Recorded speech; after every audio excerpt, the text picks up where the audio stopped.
Welcome to Building My Legacy podcast. This podcast is designed for leaders and entrepreneurs who want to leave a legacy and will provide strategies that focus upon key elements for legacy creation, determining your desired impact and its benefit, increasing your legacy's reach by engaging key stakeholders, planning, prioritizing, and executing. Here's your host, Dr. Lois Sonstegard. Welcome, everybody, to today's Building My Legacy podcast. I have with me today Dr. James Richardson. He is company founder and author of a podcast, and he works a great deal with consumer product development. He works with startups. He works with large companies. And so he has a fascinating background because he comes at this as a cultural anthropologist. So just to give you a sense as to whom he has worked with, he has worked with companies like Coca-Cola. He's worked with Hershey Company, General Mills, Kraft Foods, ConAgra brands, Frito-Lay. He's also looked at emerging brands such as Once Upon a Farm, Pietos, Yetha Hummus, Mother Kombucha, and others. So he has a vast variety of background and fascinated by what it is that you bring. But part of it, James, is you have an interesting perspective because you started as a cultural anthropologist. So how do you get from there, from being a Margaret Mead, to doing what you're doing? That's an excellent question. I get it regularly, and I'll try to be succinct. Okay. I think I have a long version on my YouTube channel if anyone's really curious. So I was on the academic track, quite honestly, for about a decade, and I thought that's where I was going to wind up. And I'm not the only Gen X white collar person who thought that. I would say there was an unprecedented amount of people chasing some pretty lofty dreams during the 90s. And I was one of them. So I went to graduate school. I was fascinated with human behavior. I was fascinated particularly by this, by various topics. One of them was hypocrisy and sort of moral and ethical values and why that persists. And so I got involved in studying how people perform their social identities to display messages to the external world, right? If those of you who went to college in the 60s and 70s probably were assigned books by Irving Goffman, who's a famous social psychologist. And he's one of my theoretical muses when I was in graduate school. So the things that interested me there were how people perform their social identities, essentially, and how they make sense of the ones that don't get along with each other, right? For example, my dissertation was on a small community in southern India, which was composed of what should be totally impossible: college-educated untouchables. So that shouldn't happen in Indian society because it rarely does. But this was a group that managed to pull this off. And so I explored why this was. Why did this strange permutation happen?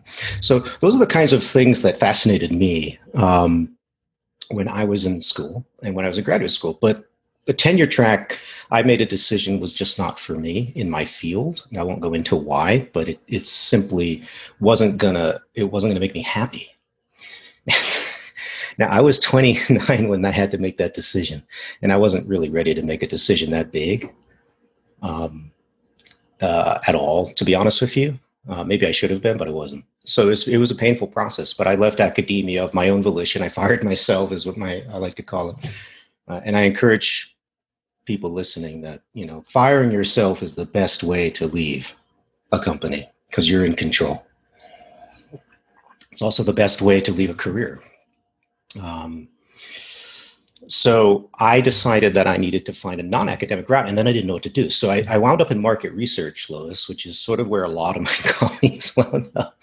Some wound up in advertising, some wound up in market research, some wound up in development work abroad. They just liked living abroad. Didn't want to come home, basically. I wasn't one of those. India was great. It was fascinating, but I was done after 3 years. so, so I went into market research, and that's where I had to learn basically a whole new industry, which was marketing and innovation. And what I found was that anthropology was actually pretty useful because something as basic as an interview with a consumer, and the company I worked at specialized in extremely in-depth at-home research. Like we would spend hours in their houses. Which requires a certain kind of rapport building to even get that to happen. So what I found was that something as simple as an interview, and we listen to interviews on CNN and MSNBC and all these shows all the time. An interview seems pretty simple to the viewer, but an interview that's really trying to get at buried truths behind human behavior that people can't articulate is actually very complicated. And so anthropologists, specifically sociologists too, are very well trained at getting behind, getting past what I call stock narratives about why we do what we do. And we give those to people all over the place in our lives. Someone might ask you, why'd you buy that car? You'll tend to give a stock narrative. And that stock narrative is, ka-ching, it's not your own opinion. It's something you learn to say in that kind of situation to put on a specific impression. In other words, it's a shared explanation. It isn't really yours. It'll feel like your opinion when it comes out of your mouth, but it really isn't yours because you learned it from other people, observing them. Well, when you buy a BMW, you downplay it, right? If you're talking to someone who can't afford a BMW. Right. You don't lead with, well, I got a BMW 7 Series and man, it's tricked out, right? If you're talking to your high school roommate who makes $65,000 a year and keeps getting fired and has, their kid had cancer and it's just, so you don't do that. You refer to the car obliquely, right? So that's just one example of how people learn to present themselves and why they buy things based on sort of who they're talking to and what's going on.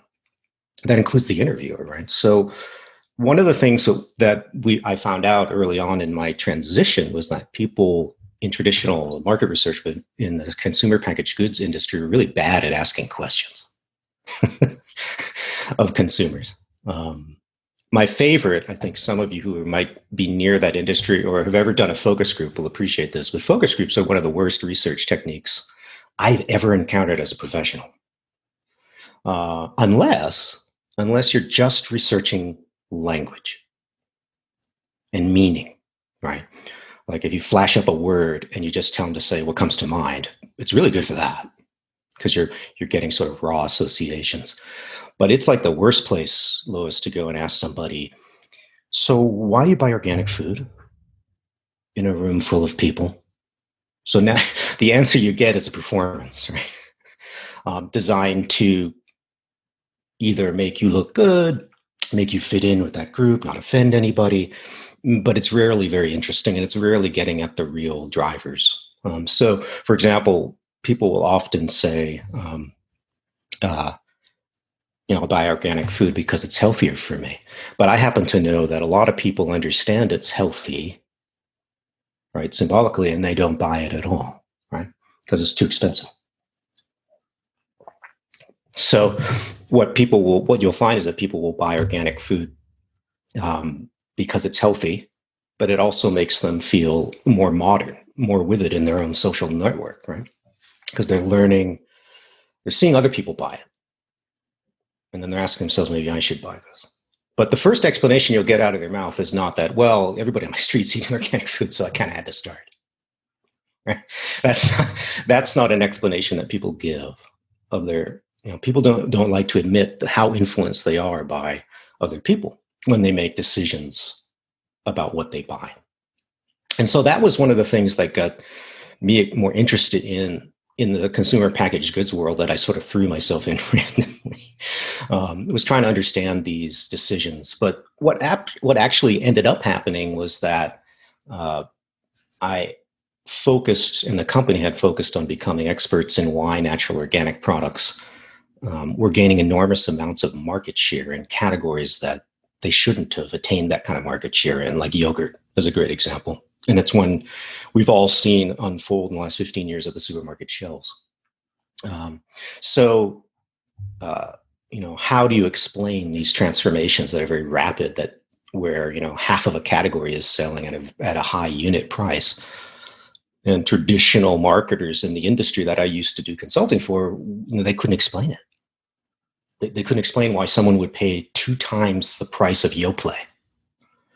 Not just 1 cup at a time, but they would buy 5 to 10 at that price, right? It just didn't make any sense to traditional marketing. Because before, say, the 1990s, most people just bought the mainstream brands in every category, and the price slowly crept up with inflation. That's sort of how the industry worked. It's pretty simple. It was a sleepy industry. It just grew. Now you had insurgent brands coming in, doing things that weren't supposed to be possible to a classically trained marketer at Kraft or General Mills or Coca-Cola.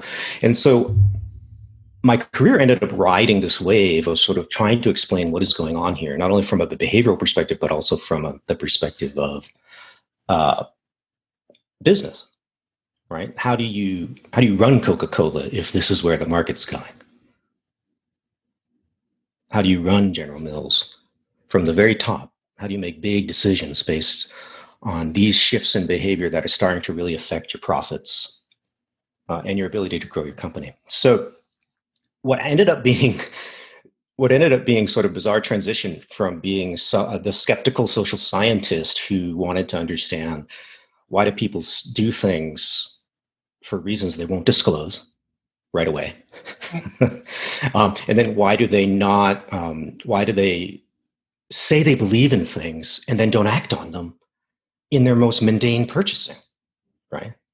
So, for example, like sustainability is the number one zone of hypocrisy right now in American consumption. What people don't realize is that the kind of person demographically or lifestyle wise who's the most likely to be passionately in support of defending the climate and defending the environment is a highly educated, affluent, genuinely white, and married household.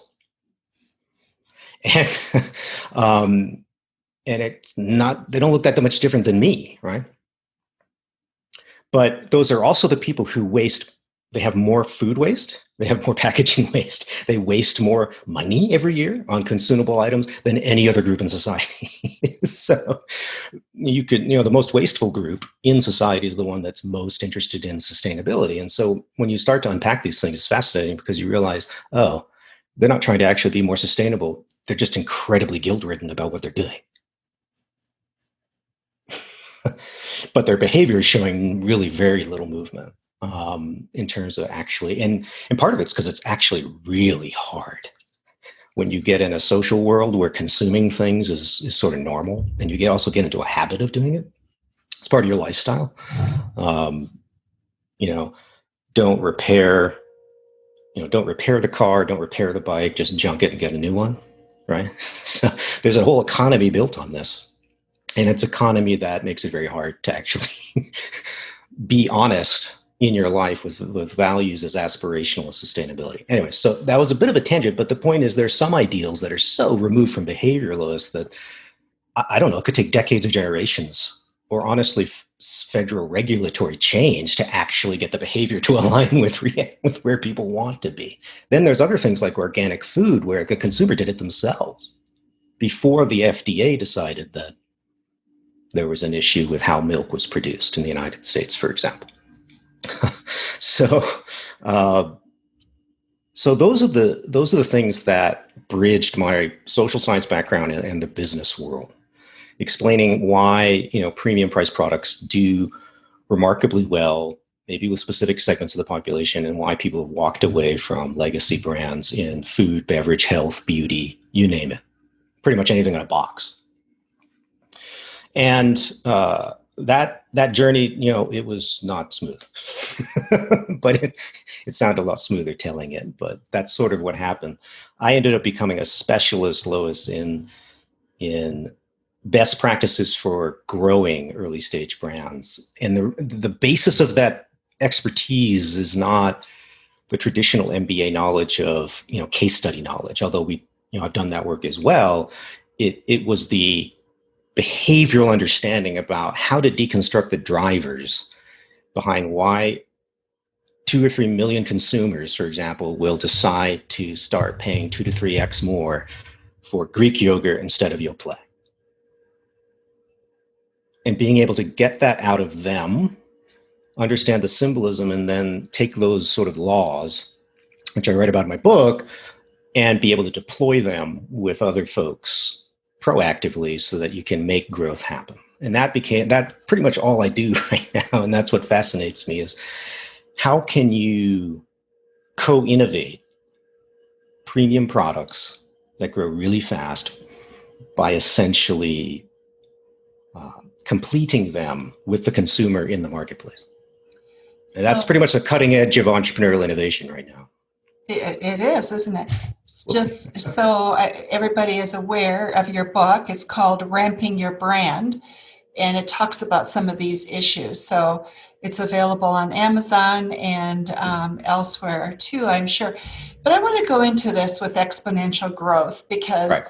That is everybody's goal with a product. You introduce a product and you go, okay, how fast can we grow it? How fast can we blow it up? And what does that really mean? So you talk about the pros and cons of that. If you would just go into that a little bit. So I think people want to grow fast. Generally, I think the desire for that is more heightened than ever in the current cohort of entrepreneurs out there. But I distinguish between what you're reading about in the media in terms of the big brand growth stories. How is that? And exponential growth. So most of what you're reading in the media, if you look really closely,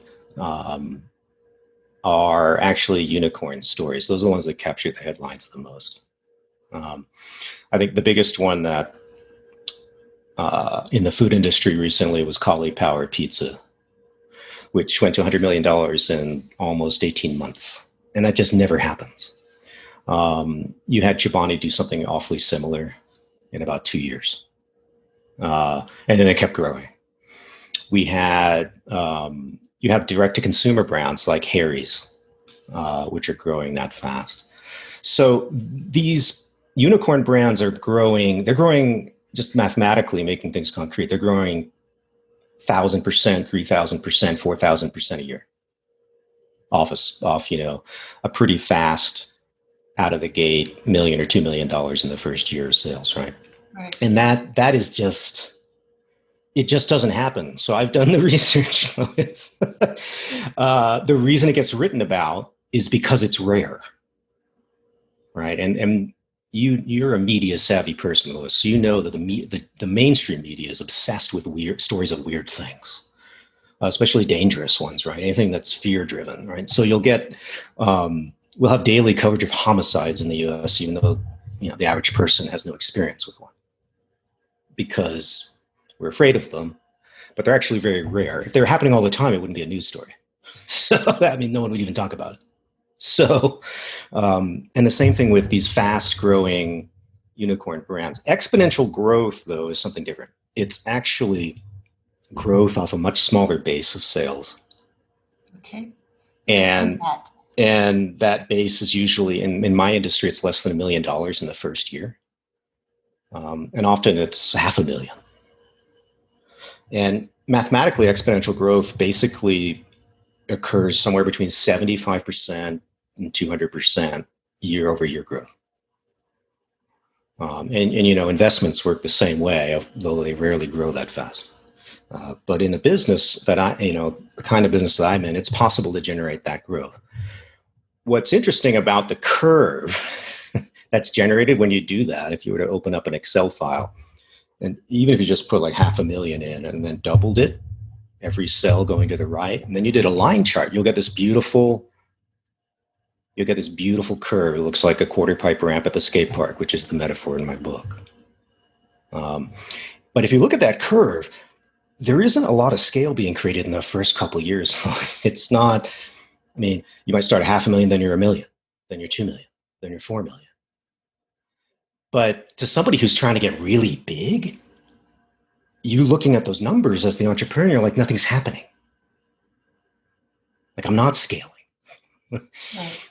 But you're actually succeeding phenomenally well. The question is, how is that happening? And how do you make it continue? That doubling every year, Lois, is actually also rare. It's just not as rare as that unicorn, which is going straight up, pretty much. It just got an insane growth trajectory.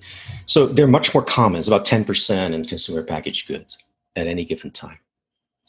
Where you have the doubling year over year. Doubling right. year after year. And what it does is it leads to scale relatively quickly, but it's all generated on that back half of that curve. So say it's like a 5 to 6 year journey. Most of the revenue creation will be in year 5 and 6 in absolute dollars.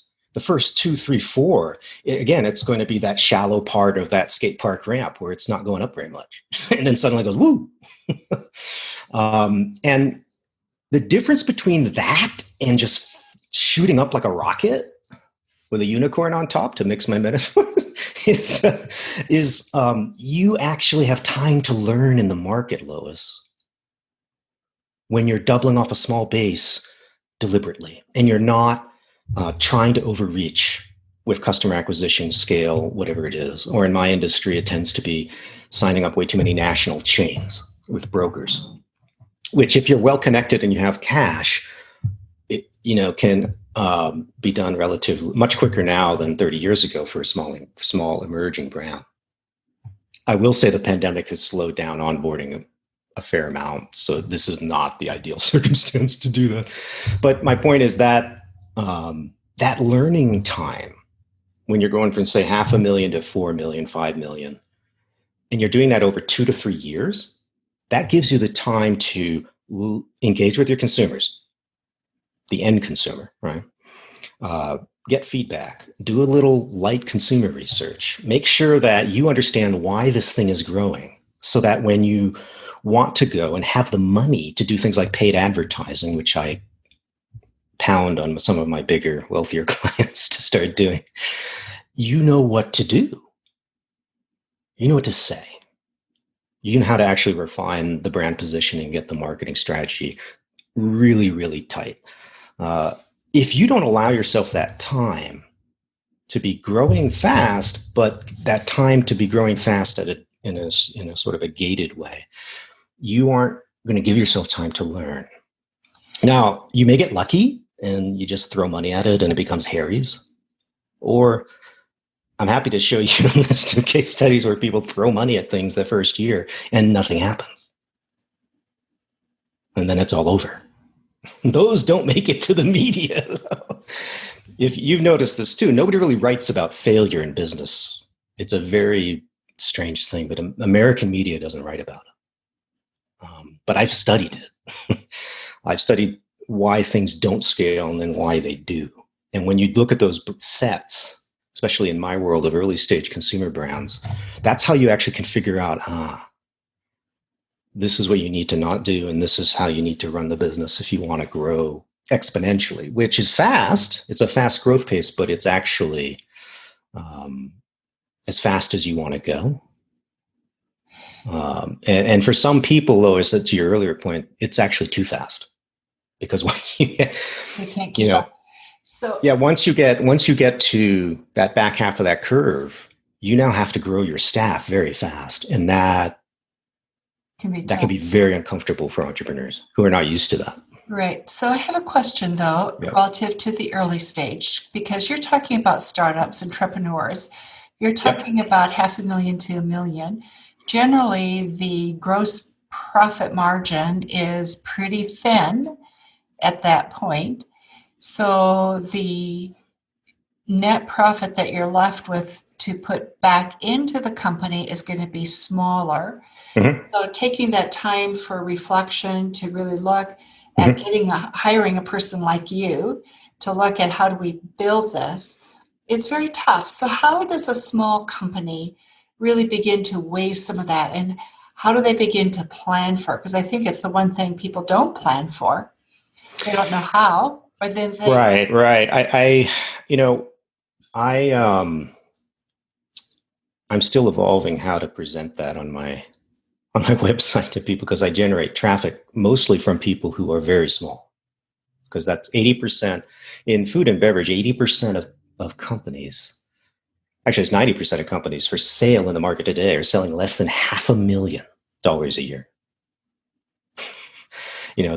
And most of them they don't scale, they don't succeed. A lot of them go under, but a lot of them, just sort of slowly grow. Um, and what I try to do is I try to give an enormous amount of content for free, including in the book is, to me, a marginal cost for an entrepreneur who's new, to give them the mental models by which they can structure their experiment in the market in those early years. So they're collecting the data in a scrappy manner that will help them optimize what they have as early as possible.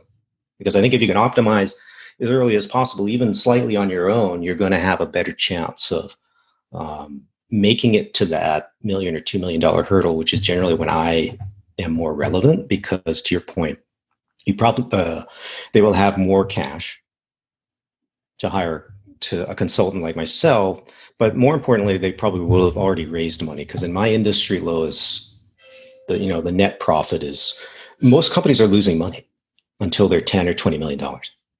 I know that sounds crazy, but almost all of them are, right? And so even when they raise money, their net EBITDA is still negative. They're just using the money to continue the momentum and to continue investing in growth that the business can't actually completely fund itself. So I tend to be brought in, million plus or 5 million plus when things are a little more liquid, and they've got money to invest in things in what I do, which is optimizing their journey and their playbook and their strategy. So the majority of startups, though, I try to give as much free content as I can so that I can help them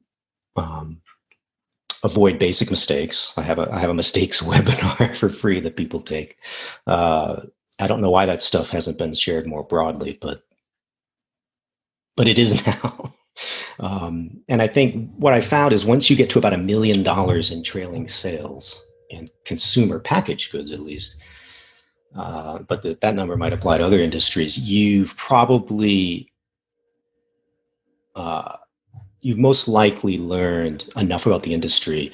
You've made some mistakes and recovered.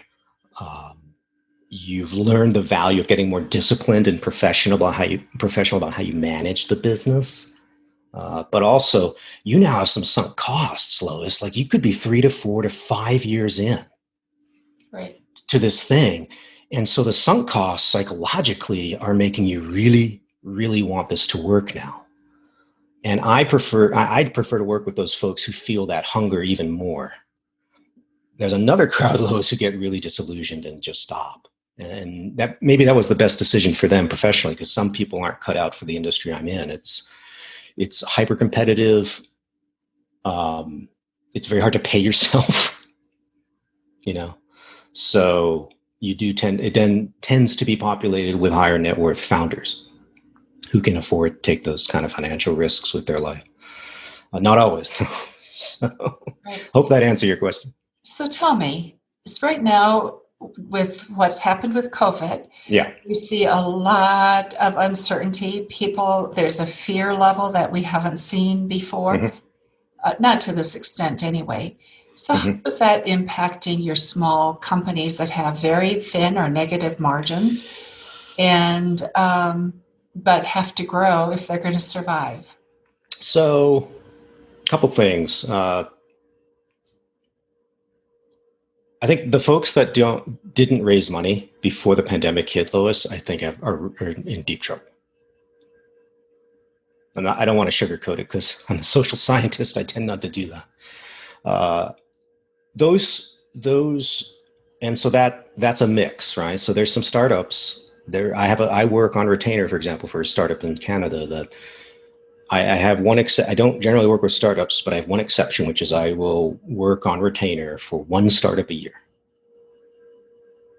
I always learn some interesting things, so it's fascinating for me. But I also can help them in a more intensive way avoid some of these mistakes. And that one startup, she's very good at raising money.